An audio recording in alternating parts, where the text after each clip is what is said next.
Social media കാലത്തെ തെരഞ്ഞെടുപ്പിന് ചൂടും ചന്തവും ആവേശവും കൂടുതലാണ്.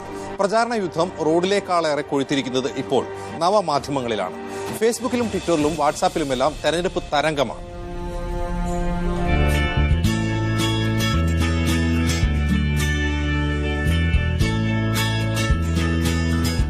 ഈ ആശുപത്രിയുമായി എനിക്കൊരു വൈകാരിക ബന്ധമുണ്ട്.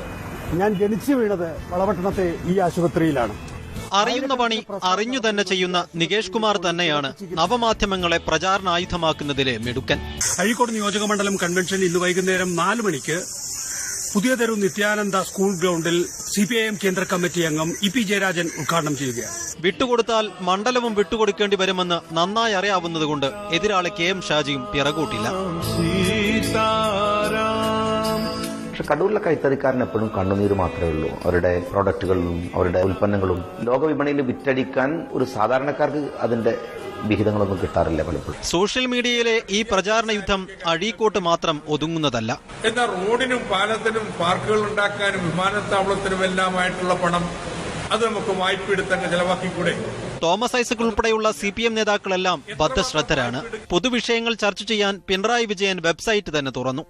നവമാധ്യമങ്ങളുടെ സാധ്യതകൾ അറിഞ്ഞുപയോഗിക്കാൻ എല്ലാ പാർട്ടികൾക്കും ഔദ്യോഗിക പേജുകളുണ്ട്. മണ്ഡലങ്ങളിലെ വികസനവും പാർട്ടി നിലപാടുകളുമെല്ലാം സോഷ്യൽ മീഡിയക്കകത്ത് ചൂടുള്ള ചർച്ചകളാണ്. വാട്സാപ്പിലും ട്വിറ്ററിലും ഇൻസ്റ്റഗ്രാമിലുമെല്ലാം തെരഞ്ഞെടുപ്പ് ബഹളങ്ങൾക്ക് ഒരു കുറവുമില്ല. News desk media 1.